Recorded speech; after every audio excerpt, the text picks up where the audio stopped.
কথা ভালো করে লক্ষ্য করেন, এরা ভাগ হলো কয়টা? 12টা। 1 নাম্বার হলো তাবলিগ জামাত, কয় গ্রুপ?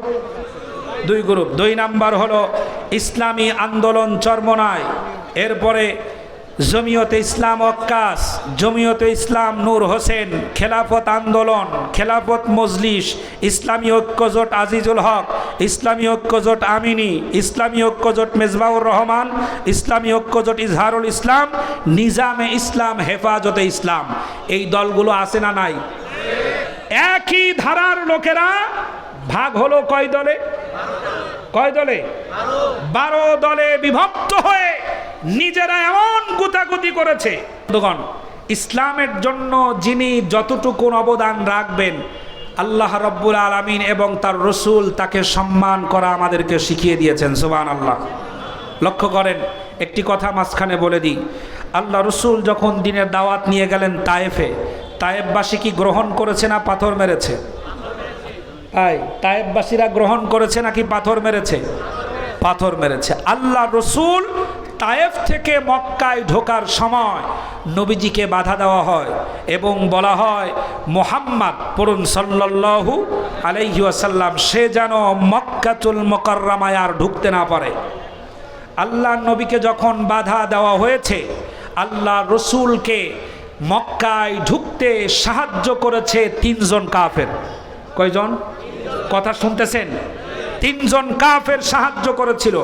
আল্লাহ পাকের হাবিব পরবর্তীতে তাদের জন্য আইন ঘোষণা করে দিয়েছিলেন, ও আমার প্রিয় সাহাবীরা খবরদার, ওই 3 জন কাফের যদি তোমাদের সামনে কখনো পড়ে, তাদের উপরে তরবারি চালাবে না, তাদেরকে হত্যা করবে না, তাদেরকে বন্দি করে সম্মানের সাথে আমার সামনে নিয়ে আসবে, আমি কালিমার দাওয়াত দেব। সুবহানাল্লাহ বলেন।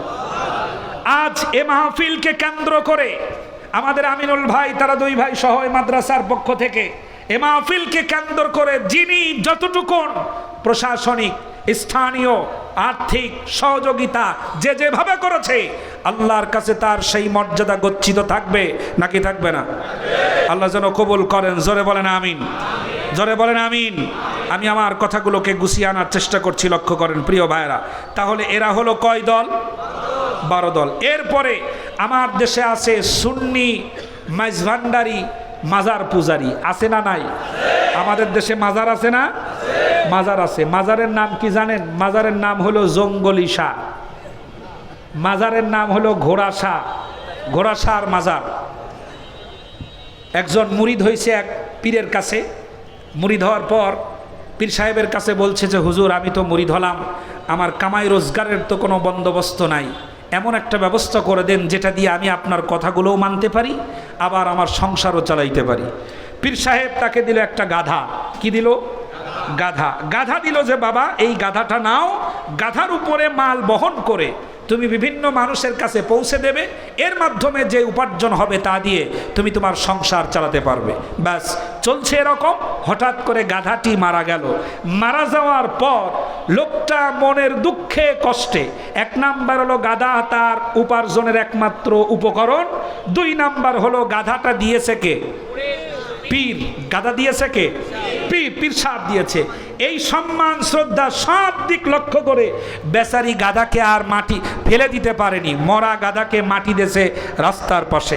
মাটি দেওয়ার পর বসে বসে কাঁদছে, চোখের পানি ফেলে, আহারে গাধা তুই চলে গেলি, আমার কি হবে, পীর সাহেবের কাছে মুখ দেখাবো কেমনে, যত্ন করতে পারলাম না, ইত্যাদি চিন্তা করে কাঁদছে। ওই দিন ছিল আপনাদের বলিভদ্রর বাজার। ওখান থেকে লোকেরা যখন আসছে, নতুন মানুষ এলাকায় তো বেশি বেশি চলাফেরা করে, ঠিক কিনা? নতুন করে একজন মানুষ কবরের পাশে কাঁদছে দেখে সাহায্য করে গেল। কেউ দিল 2টো পেঁয়াজ, কেউ দিল 2টো মরিচ, কেউ দিল 2টো টাকা, এরকম করে কবরের পাশে রেখে চলে গেল। সন্ধ্যার সময় বেচারি কবরের কাছে এসে দেখে মাশাআল্লাহ, গাধা জীবিত থাকতেও খাওয়াইছে, মরে গিয়েও গাধার কেরামতি বন্ধ হয় নাই। ওখানে একটা লাল কাপড় টাপুর টানায়া মাজার তৈরি করে ফেললো। কিছু লোক জুটে গেল, ব্যবসায়িক মার্কা কিছু মানুষ, তাদেরকে নিয়ে একটি নামকরণ করলো মাজারের। কি নাম? মরছে কি? আপনারা আছেন না চলে গেছেন? মরছে কি? নামকরণ করলো গেঁদা সার মাজার। কি নাম? গেদাসার মাজার। গেদাসার মাজার বানালো। এই মাজারের সুনাম ধীর গতিতে ভাসতে ভাসতে চলে গেল পীর সাহেবের বাড়ি। পীর সাহেব চিন্তা করে সর্বনাশ, মুরিদ হলো কালকে, ওর বাড়িতে এত বড় মাজার হলো কেমনে? এই খবর পাঠাও, আমি আমার মুরিদের বাড়িতে তাশরিফ আনবো। মুরিদের বাড়িতে পীর সাহেব আসলো। পীর সাহেবকে দেখে তো অস্থির হয়ে গেছে, কি জবাব দেবে?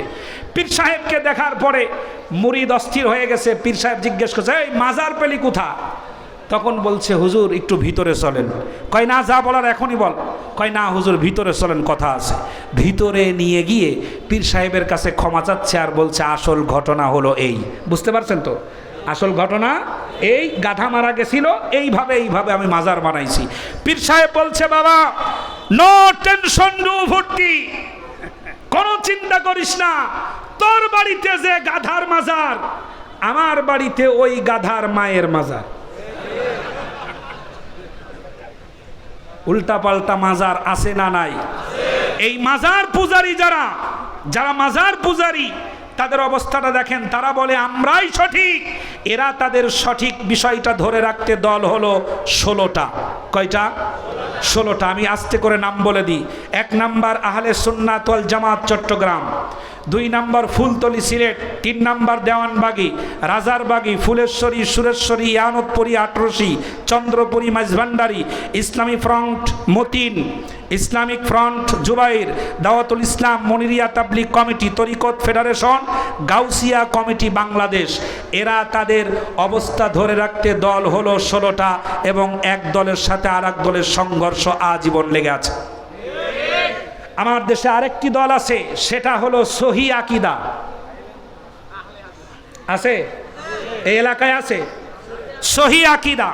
এদের অবস্থা দেখলে মনে হয় পৃথিবীর ভিতরে এদের চাইতে সহি আকীদা দুনিয়াতে আর কেউ নাই। আছে না নাই? এই সমস্ত শায়েখগুলো সহি আকীদার নামে ইসলামী আন্দোলনের শিকড় কেটে কাফের বেঈমান জালেম সরকারের হাতটাকে মজবুত করার এজেন্ডা হাতে নিয়ে কাজ করে। এরা এমন সহি আকীদার লোক, এরা তাদের সহি আকীদা ঠিক রাখতে এরাও দল ভাগ হলো 16টা।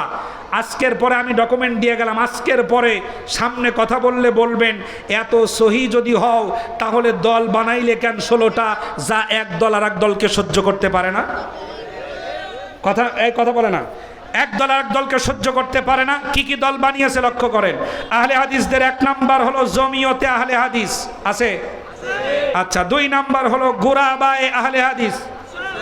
3 নাম্বার হলো আহলে হাদিস আন্দোলন গালিব, আহলে হাদিস আন্দোলন আব্দুর রাজ্জাক বিন ইউসুফ, আহলে হাদিস আন্দোলন তাবলিগ ইসলাম, জমিয়তে সুবহানে আহলে হাদিস যুব সংঘ মুজাফফর বিন মহসিন, আহলে হাদিস মাদখালি আহলে হাদিস আকরামুজ্জামান, অল ইন্ডিয়া আহলে হাদিস, আঞ্জুমানে আহলে হাদিস, বঙ্গ ও আসাম জমিয়তে আহলে হাদিস, ট্রু সালাফি আহলে হাদিস, কুতুবি সালাফি আহলে হাদিস, শুরুলি সালাফি আহলে হাদিস, জামিয়া আহলে হাদিস, কুরবা আহলে হাদিস।